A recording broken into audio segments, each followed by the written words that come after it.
자, 우리 매주 요즘 교회에서나 또 한국 교회에서나 성도들에게 정말 인기가 없는 주제, 십자가, 그리고 십자가에 달리신 예수님, 우리가 10여 주 걸쳐서 우리 함께 그 말씀 묵상하는 시간들을 통해서 여러분의 영혼의 시선이 다시 한번 십자가에 고정될 수 있게 되기를 바라고, 그 위에 여러분을 위해 달리신 예수님의 그 보혈의 능력이 여러분에게 덧입혀지는 놀라운 은혜가 있게 되기를 간절히 바랍니다.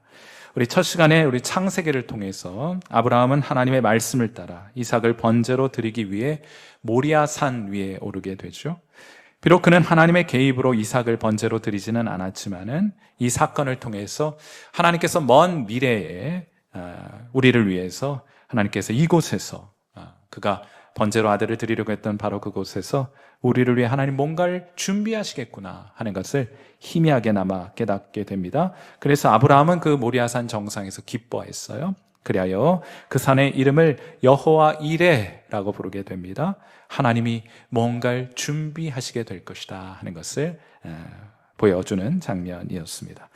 오늘은 출애굽기에 십자가와 관련된 주제를 함께 살펴보고자 하는데, 그것은 여러분이 잘 알고 계신 유월절입니다. 그 유월절에 담긴 십자가의 이야기 오늘 함께 나눠보도록 하죠.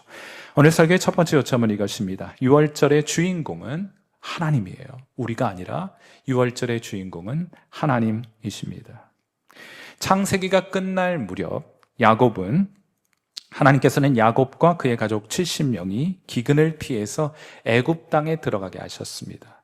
그리고 그곳에 정착한 지 400년 만에 이스라엘 백성은 크게 번성하게 되죠. 성경에 따르면 장정만 60만이 되었다 이렇게 하니까 20세 이상, 그러니까 군대에 갈 수 있는 장정들만 따져서 60만이라고 하니 대략 200만이 넘는 인구가 되었겠다 이렇게 추론할 수가 있어요. 상황이 이 정도 되고 보니 70명 있으나 없으나 한 이스라엘 백성 애굽 땅에 와서 사는 거 큰 문제 아니었습니다만, 이제 200만이 넘는 이스라엘 백성 인구가 되고 보니 애굽의 왕 바로는 이것을 잠재적인 위협으로 느끼게 됩니다. 자, 그래서 바로는 이들에게 강제 노역을 시키게 되었고, 남자아이가 태어나면 모두 죽이게 했습니다. 인종 청소를 시작하게 된 것이에요. 자, 이때 하나님의 백성들은 신음했고 하나님께 부르짖습니다. 그리고 이때 하나님께서 모세를 보내시게 돼요. 하나님의 백성이 고통당한다고 해서 모세를 보내신 게 아닙니다. 하나님의 백성이 고통당하여 하나님께 기도할 때 하나님 일하시기 시작합니다. 모세를 그들에게 보내셔서 이렇게 말씀하세요. 출애굽기 3장 7절 말씀. 여호와께서 이르시되 내가 애굽에 있는 내 백성의 고통을 분명히 보았고 그들이 그들의 감독자로 말미암아 부르짖음을 내가 들었고 그 근심을 내게 알게 되었다 하고 말씀하십니다. 하나님은 다 보고 계신 거예요. 그러나 하나님은 우리가 기도할 때 일하기 시작하십니다. 제가 목회를 하다 보니 참 하나님이 기도를 잘 들어주시는 분들이 계시다는 것을 알게 되었어요. 그리고 그건 크게 세 가지 부류에 속한 사람들의 기도를 하나님 참 잘 들어주신다, 이런 결론에 도달하게 되었습니다. 착각하지 마세요. 사회적 신분이 높다고 해서 하나님이 그들의 기도 들어주시는 건 아닙니다. 많이 배웠다고요? 아니, 목사라고요? 장로, 권사 오랫동안 신앙생활했다고 하나님께서 그들의 기도를 들어주시는 것은 아닙니다. 제가 그것을 경험적으로 알게 되었어요. 그럼 하나님이 기도를 잘 들어주시는 사람들은 어떤 부류의 사람들인가? 첫째, 하나님은 새신자들의 기도를 잘 들어주시는 것 같아요. 그들의 기도가 하나님께는 얼마나 신선하겠습니까? 우리는 맨날 기도하잖아요. 그러니까 늘 들어왔던 목소리일 텐데 어느 날 예수님 믿겠다고 마음 열고 예수님 영접하고 하나님께로 나와 기도한다면 그 목소리 우리에게도 신선하지만은 하나님께는 얼마나 신선한 목소리겠어요. 자, 그러니까 새신자가 기도하면 하나님 한번 들어보자 이렇게 하십니다. 하나님이 잘 들어주세요. 두 번째로 하나님께서 기도에 응답 잘 해주시는 사람들은 하나님과 친밀한 관계를 누리는 사람들입니다. 우리도 왜 그렇잖아요. 부탁을 받으면 여러분, 생경하고 생소한 사람들이 여러분에게 부탁하는 것과 여러분에게 정말 친한 사람들이 부탁하는 것 차이가 있지 않습니까? 이와 마찬가지인 것 같아요. 하나님은 하나님과 친밀한 사람들의 기도를 잘 들으시고 응답해 주시는 것 같습니다. 그리고 마지막으로는 하나님께서 어떤 사람들의 기도를 잘 들어주시느냐? 환난 가운데 부르짖는 사람들의 기도를 잘 들어주세요. 그들이 환난을 당하고 있기 때문에 하나님께서 그들의 기도를 잘 들어주시는 것이 아니라 환난을 당한 사람들이 하나님께 부르짖을 때는 간절하게 부르짖기 때문에 하나님 그들의 기도를 들어주신다. 그러므로 환난의 때에 간절함을 가지고 나아가 기도하면 하나님께서 그 기도에 응답하시는 것을 자주 보게 됩니다. 한 번은 남왕국 유다의 선한 왕 여호사밧, 이스라엘엔 4명의 위대한 왕이 있어요. 아사 왕, 여호사밧 왕, 히스기야 왕, 그리고 요시야 왕. 종교개혁을 통해서 하나님의 백성 남왕국 유다를 하나님께로 방향 전환시켰던 왕들입니다. 그런데 하루는 여호사밧에게 위기가 찾아왔어요. 주변 열강들이 연합군을 이루어서 남왕국 유다를 침공하게 된 것입니다. 여러분, 이런 장면 좀 이상해야 합니다. 왜냐하면 여호사밧은 하나님 잘 섬기는 사람이잖아요. 하나님 칭찬받는 사람이고 하나님께 헌신된 사람이지 않습니까? 그런데 이런 헌신된 사람, 이런 경건한 사람에게도 이런 이런 위기가 찾아오는 것입니까? 찾아옵니다. 어쩌면 더 많이 찾아와요. 사탄이 신앙생활 잘하는 여러분을 그냥 놔둘 리가 있겠습니까? 그런데 여러분, 정말 이때가 중요해요. 여호사밧은 위대한 왕이었고 그의 통치 기간 동안 그의 나라는 부국 강병을 이루게 됩니다. 어느 때보다 더 많은 군사를 가지게 되었어요. 그럼에도 불구하고 여호사밧은 하나님 앞에 나와 이렇게 기도합니다. 역대하 20장 12절 말씀이에요. 저는 이 기도가 저와 여러분 모두의 기도가 될 수 있기를 바랍니다. 평생의 이 기도가 저와 여러분의 기도가 되었으면 해요. 우리 같이 한번 역대하 20장 12절 말씀 같이 한번 읽겠습니다. 시작.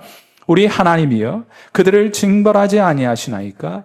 우리를 치러오는 이 큰 무리를 우리가 대적할 능력이 없고 어떻게 할 줄도 알지 못하였고 오직 주만 바라보나이다 합니다. 여러분이 저는 오직 주님만 바라봅니다 하는 그런 간절한 마음으로 하나님께 나와 부르짖으면 하나님이 그 기도를 들으시고 여러분의 인생 가운데 개입하십니다. 하나님이 기적을 일으켜 주시게 될 거예요. 여러분, 교만한 사람이 누구입니까? 목 이렇게 막 뻣뻣하게 해가지고 다른 사람 위해서 막 거칠게 말하고 하는 사람들이 교만한 사람입니까? 아니에요. 성경적으로 말하면 교만한 사람은 기도하지 않는 사람 모두가 교만한 사람입니다. 왜냐하면 하나님의 도움이 없이도 얼마든지 살아갈 수 있다고 착각하고 살아가고 있기 때문이에요. 그럼 겸손한 사람은 누구입니까? 겸양 있는 어투와 말투, 태도를 가지고 사람들을 대하는 사람이 겸손한 사람입니까? 아니에요. 하나님 앞에 겸손한 사람들은 기도하는 사람들입니다. 하나님 앞에 무릎 꿇는 사람들입니다. 자신이 흑임을 기억하고 땅에 가장 가까운 모습으로 살아가는 사람들이 하나님 앞에 겸손한 사람들이에요. 그러한 기준으로 여러분은 겸손한 사람입니까? 아니면 하나님 앞에 목 뻣뻣이 들고 내 힘으로 인생 잘 살아갈 수 있을 것처럼 착각하며 살아가는 교만한 사람들입니까? 여호사밧은 모든 것을 다 갖추고 있었어도 하나님께 기도할 줄 알았던 겸손한 사람이에요. 저는 어떻게 할 능력이 없고 방법도 알지 못해. 저는 오직 주님만 바라봅니다. 여러분, 이렇게 기도했을 때 이런 일이 일어납니다. 역대하 20장 22절 그 노래와 찬송이 시작될 때 여호와께서 복병을 두어 천군 천사를 감춰두셨다가 그냥 일하지 않습니다. 그 복병 감춰줬던 천군 천사가 그냥 아무 때나 그냥 움직이는 게 아니에요. 언제 움직이기 시작합니까? 여호사밧이 하나님 앞에 기도할 때, 그리고 그들의 기도를 듣고 하나님의 백성들이 하나님을 찬양하고 경배하기 시작할 때, 그때 비로소 복병들이 움직이기 시작해요. 온 암몬 자손과 모압과 세일산 주민들을 치게 하심으로 그들이 패배하게 되었다 하고 기록합니다. 사랑하는 성도 여러분, 막연한 기도는 의미가 없어요. 간절하게 부르짖어야 합니다. 이왕에 기도하실 것이면 그 기도에 여러분의 온 마음과 정성과 여러분의 생명을 담아 하나님께 간절히 기도할 때 하나님이 그 기도에 응답하시게 될 거예요. 하나님 도와주셔야 합니다. 저는 오직 주님만 바라봅니다 하는 마음으로 말이에요. 하나님은 이러한 기도를 들으시고 응답해 주실 것입니다.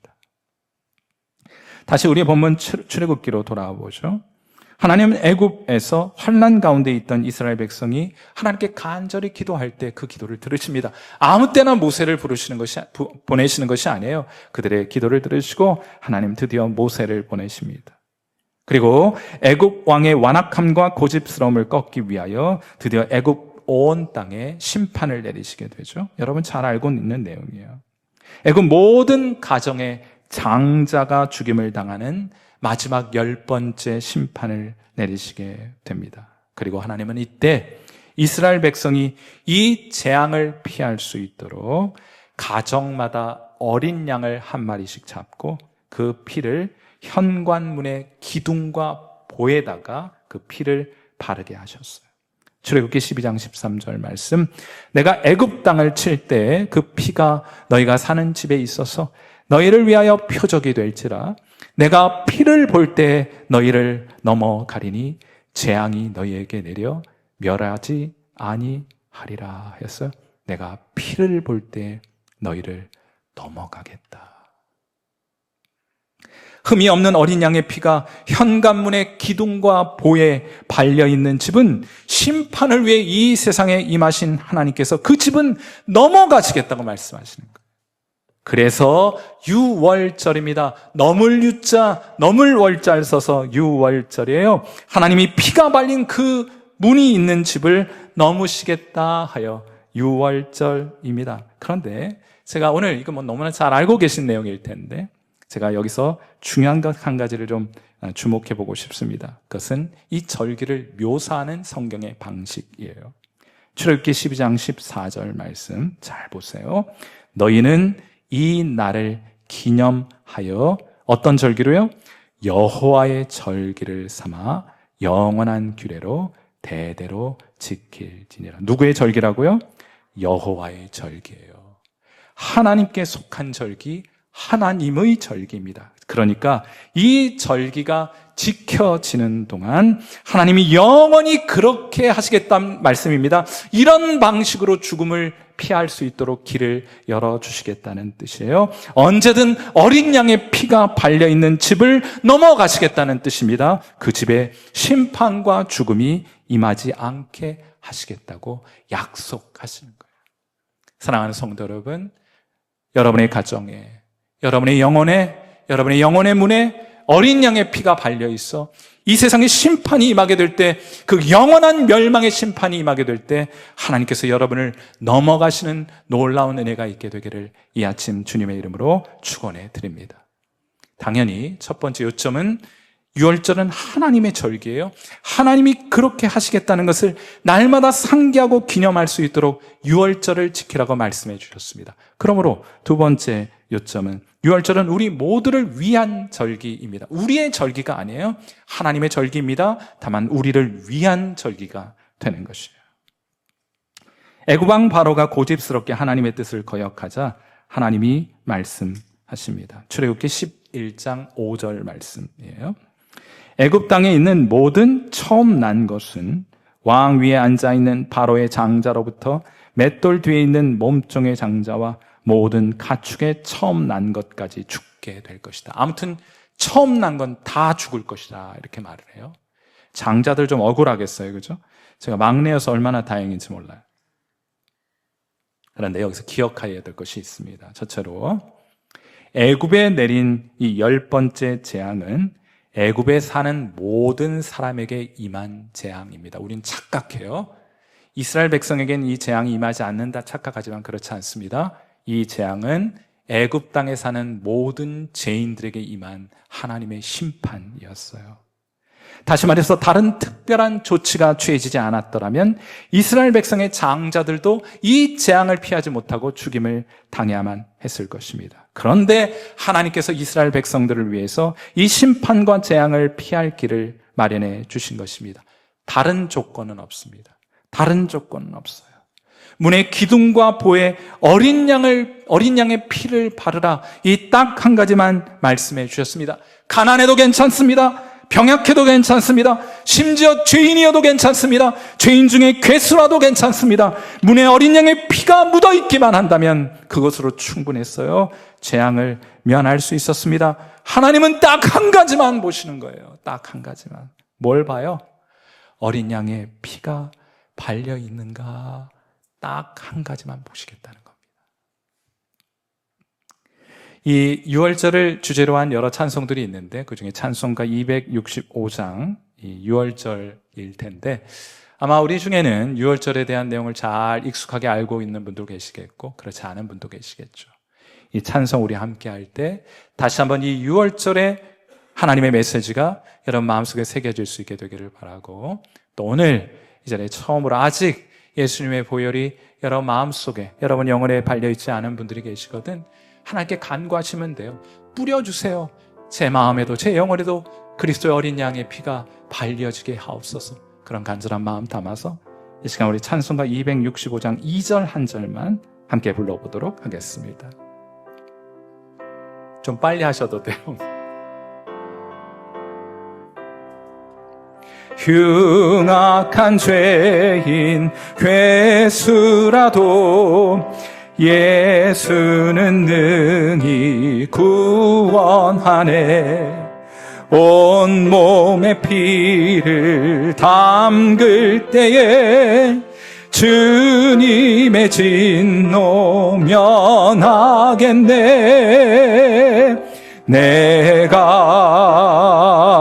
그 피를 유월절 그 양의 피를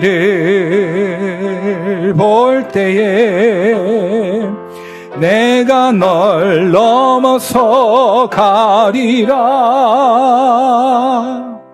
하나님은 딱 한 가지만 봐요. 여러분의 영혼에 예수 그리스도의 그 어린 양의 피가 발려져 있는지 딱 한 가지만 보시게 될 것입니다. 오늘 본문과 관련해서 여러분 두 번째로 기억해야 될 것은, 여기 지금 모든 처음 난 것들, 장자들이 죽임을 당하리라 말씀을 하셨는데, 여기 모든 처음 난 것이라고 하는 것은 처음 났으니까 뭐 둘째 난 것도 있고 셋째 난 것도 있느냐, 그런 표현이 아니고 이것은 일종의 제유법이라고 부르는 것으로 부분을 통해서 전체를 가리킬 때 사용되는 표현이에요. 비유법입니다. 제가 좀 쉬운 표현으로는 대표성의 원리, 뭐 이렇게 불러볼 수 있을 것 같아요. 예컨대 레위기 23장 10절 말씀을 한번 보겠습니다.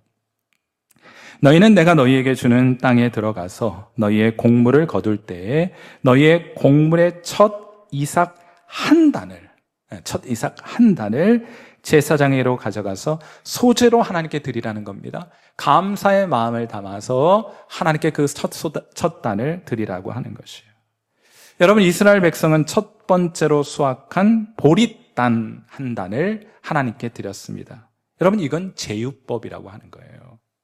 첫 단이라고 하는 것은 수확물 전체를 대표하는 것입니다.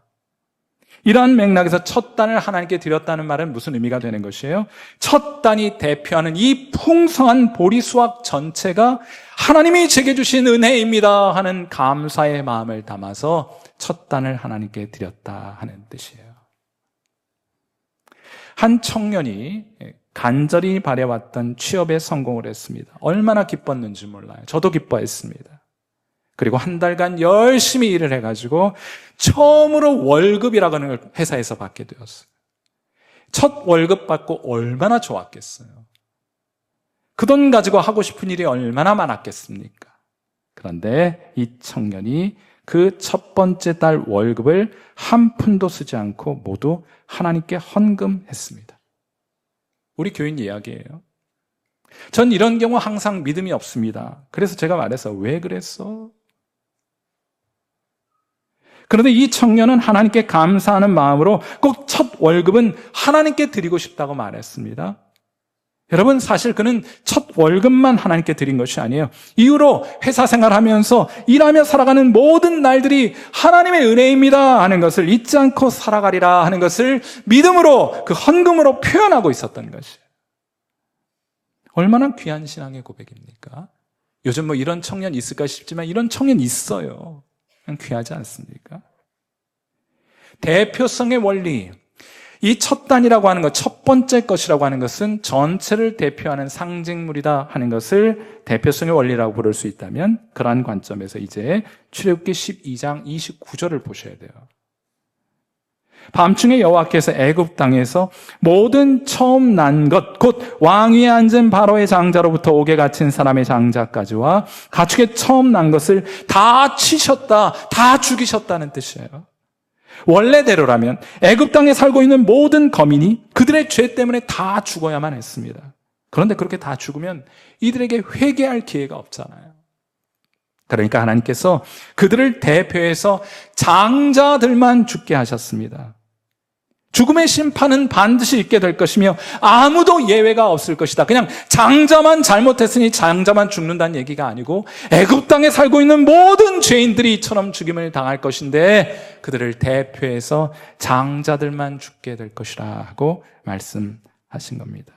그런데 다른 한편으로 이스라엘의 장자들은 죽지 않았어요.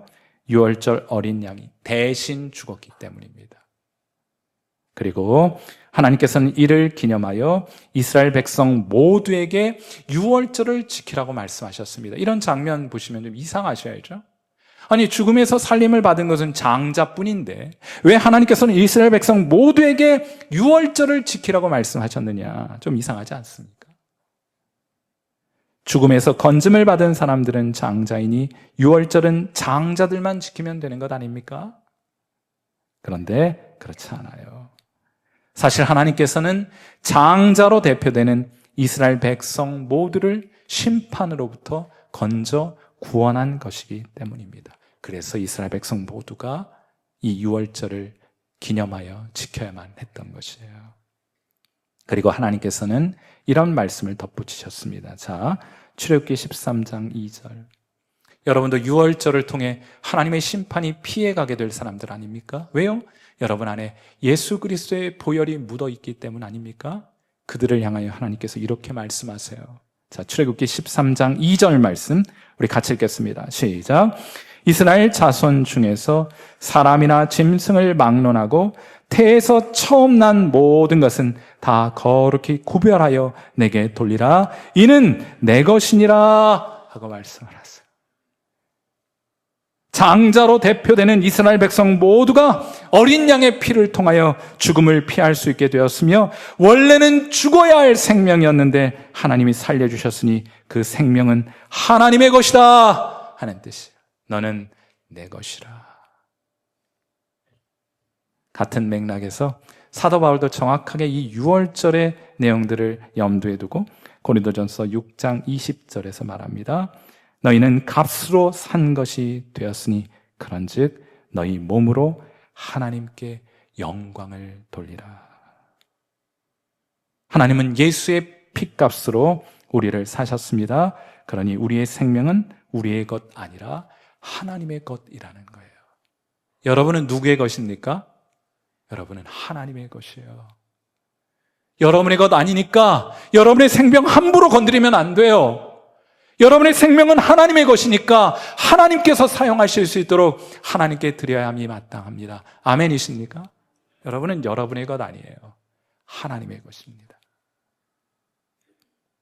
예전에 우리 초창기에 한국의 교회에 복음이 들어오고 또 신앙이 전파되었을 때 예수천당 불신족 이런 구호 많이 했습니다. 아주 간결해서 복음의 메시지를 핵심적으로 요약해 주는 건 참 좋았어요. 그런데 여러분 그 내용이 채워지지 않으니까 이게 나중에 구원에 대한 혹은 복음에 대한 이해가 좀 천박해지는 경향을 가지게 되었습니다.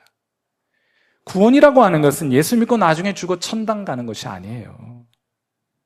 구원은 예수 믿고 죽어 천국 가는 것이 아니라 예수 믿고 죄 용서함 받아 하나님의 소유가 되는 것입니다. 하나님의 영광을 위해 살아가는 것이에요. 그것까지 포함해서 구원이란 말이에요. 그러니까 예수 믿고 함부로 살다가 나중에 천국만 가면 된다는 식의 이해는 성경의 어느 곳에서도 발견할 수 없는 구원의 개념입니다. 예수 믿고 구원받은 사람들은 그때부터 하나님의 것이 되어서 하나님을 위해 살아가는 인생을 살아간다까지가 구원이에요. 여러분 이러한 구원을 받으셨습니까? 여러분은 주님의 영광을 위해 오늘을 계획하고 살아가고 계십니까? 여러분의 청년의 때와 여러분의 장년의 때와 여러분의 노년의 때는 모두 하나님의 것입니까? 그러므로 하나님께 영광을 드리기 위해 오늘 그것을 계획하여 살아가고 계십니까? 하나님께서 그것은 너희 것이 아니라 내 것이라고 말씀하고 계시거든요. 부디 하나님의 영광의 도구로 쓰임받는 저와 여러분 되시길 바라고 부디 그 착각에서 깨어나시는 귀한 은혜가 있게 되기를. 그건 여러분 것 아니라 하나님의 것임을 새롭게 인식할 수 있는 귀한 은혜가 있게 되기를 주님의 이름으로 축원해 드립니다. 오늘 설교의 마지막 요점은 우리는 이제 이 유월절을 지키고 기념하고 간직하게 될 텐데 순종함으로 이 유월절에 참여하게 되는 것이에요. 하나님이 애굽에 임하게 될 재앙을 피할 방법을 알게 하셨습니다. 그런데 그것으로 충분하진 않아요.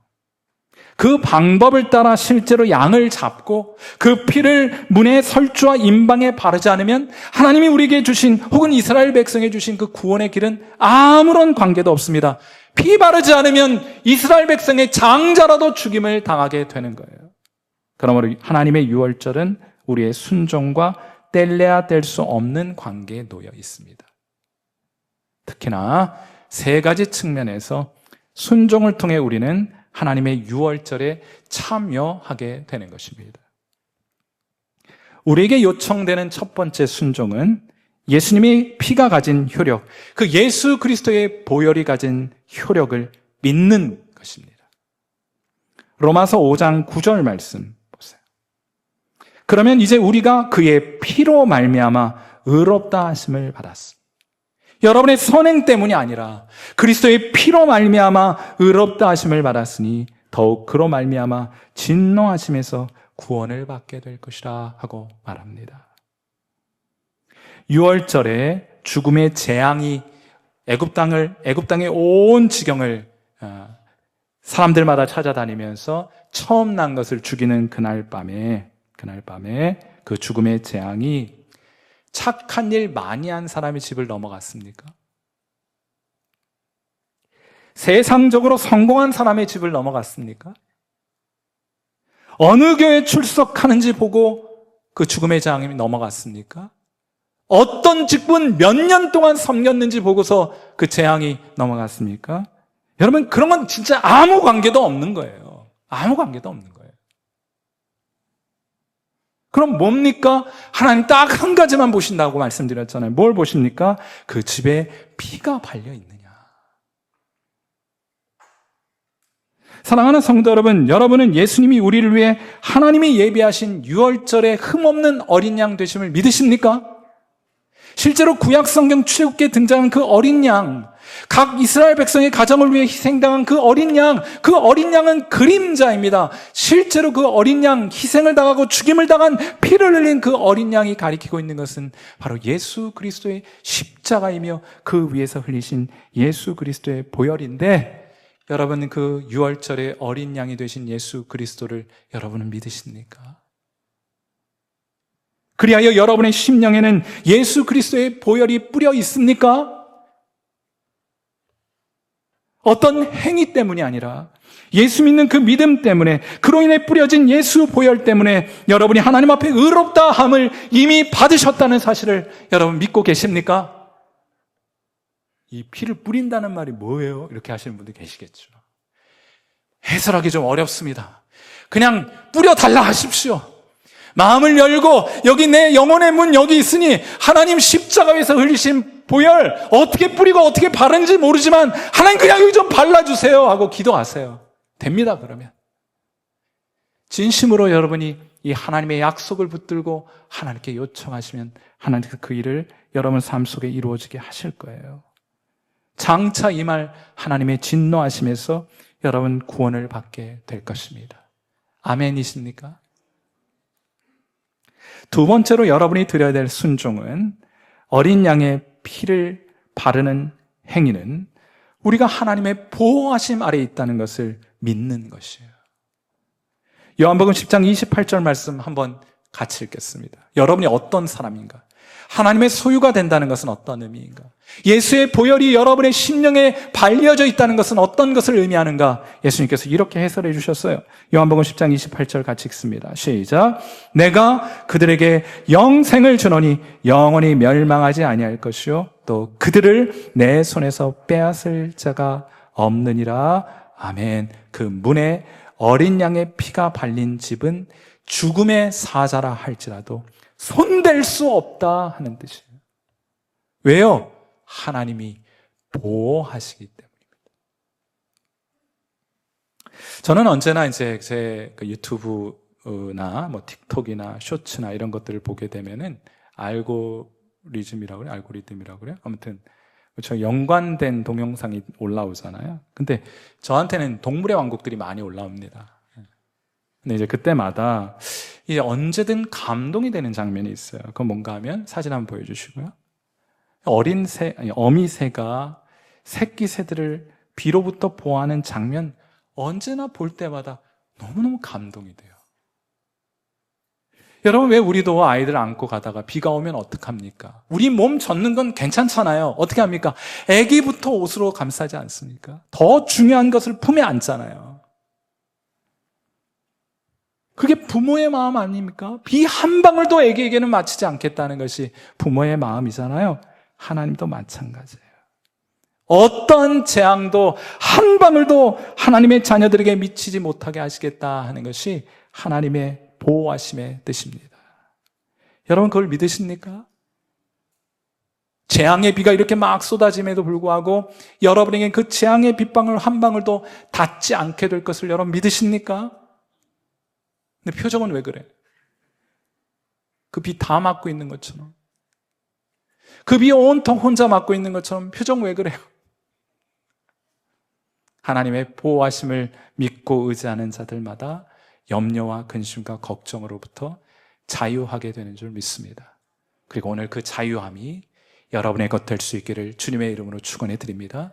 하나님이 보호하시니 염려하지 말아요. 하나님께 다 맡겨보아요. 하나님을 의지하시는 여러분 되시기를 바랍니다. 그리고 이제 마지막으로 6월절에 요청되는 마지막 순종이 있어요. 그것은 이제 6월절 어린 양의 피를 바르고 죽음의 재앙이 지나가고 하나님의 백성들은 무교봉과 쓴 나물과 양을 고기로 먹고 그 다음날 뭘 합니까?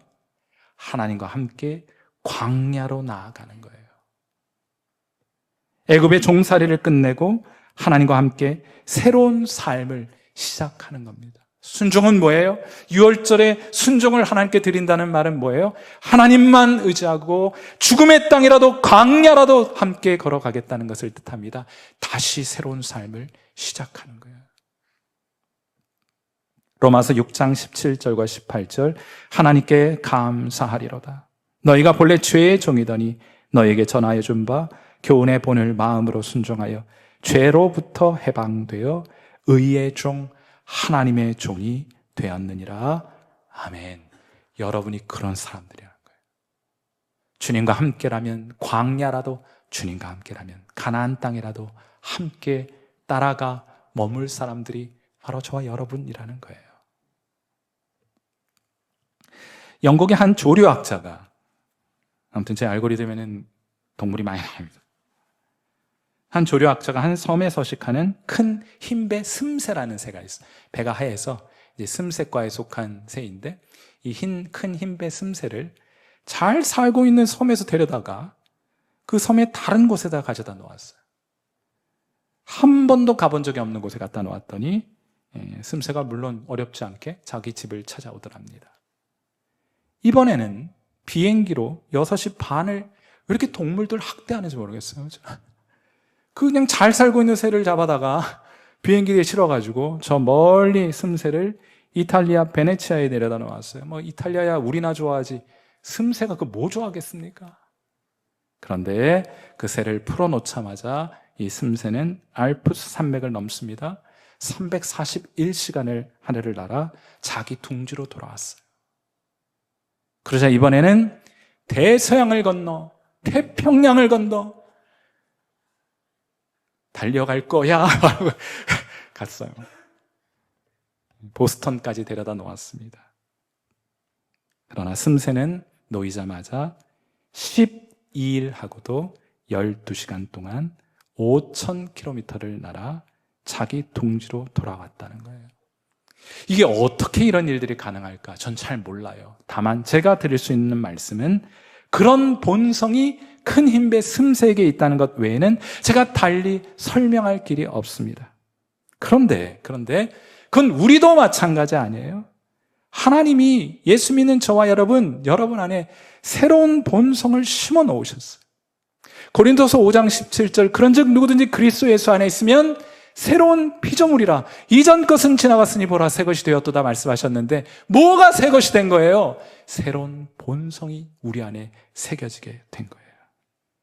그래야 우리가 얼마나 멀리 또한 얼마나 오래 떨어져 있는지 관계없이 성령께서 우리 안에 내재되어 있는 그 귀소 본능을 깨우시면 그 죄의 길에서 떠나 우리는 다시금 하나님께로 돌아갈 수 있도록 그런 본성을 받은 사람들입니다. 그것이 죽음의 땅 광야에도 관계없고 풍요의 땅 가나안이어도 관계없어요. 우리는 하나님이 있는 곳으로 귀소 본능이 발휘되어 하나님이 계신 곳으로 나아가는 사람들이에요. 그게 저와 여러분들입니다. 세상이 재미있죠. 세상이 좋죠. 세상이 약속하는 것들이 달콤하죠. 그래서 하나님의 백성들도 당분간 떠나가기도 해요. 하나님 곁을 떠나서 세상이 좋다고 세상을 기웃거리기도 합니다. 그 허영의 시장을 이리저리 돌아다니면서 내 마음에 드는 물건은 없나 구경하고 다니기도 합니다. 그런데 하나님께서 말씀을 통하여 하나님의 음성을 들려주실 때 주의 성령께서 여러분 심령 안에 그 귀소 본능을 깨우시게 되면 언제 그랬냐는 듯 우리가 하나님께로 다시 돌아가는 사람들이에요. 아멘이십니까? 여러분이 그런 사람들이에요. 여러분이 그런 새로운 본성을 가진 새로운 피조물들입니다. 그러므로 오늘 말씀을 통해 여러분의 이름을 부르시는, 여러분을 부르시는 주님의 음성 듣고 기웃거리던 세상을 등지고 하나님께로 다시금 돌아오시게 되는 귀한 은혜가 있게 되기를 주님의 이름으로 축원해 드립니다. 하나님께로 돌아올 때 하나님 주시는 기쁨과 하늘의 평강이 여러분 안에 다시금 회복될 것이니 오늘이 바로 그런 회복의 날 될 수 있기를 주님의 이름으로 축원해 드립니다. 우리 함께 기도하도록 하죠. 자, 우리 반주 들으시면서 함께 기도합니다. 우리의 영혼이 6월절 어린 양 되시는 예수 그리스도의 십자가와 그 보혈에 적셔지게 하옵소서. 우리가 예수 보혈의 보호 아래 거하는 자들임을 확신하게 하옵소서. 이로 인해 안전감을 가지고 주님 따르게 하옵소서. 주님과 함께라면 광야의 길이라도 기꺼이 걷게 하옵소서. 더 이상 죄의 종이 아니라 우리는 하나님의 의의 종임을 기억하고 하나님을 기쁘시게 하는 일을 계획하고 선택하고 결단하여 살아가는 은혜가 있기를 간절히 바라는 마음으로 이 시간 짧은 시간이지만 통성으로 하나님 앞에 기도하는 시간 같습니다. 기도하겠습니다.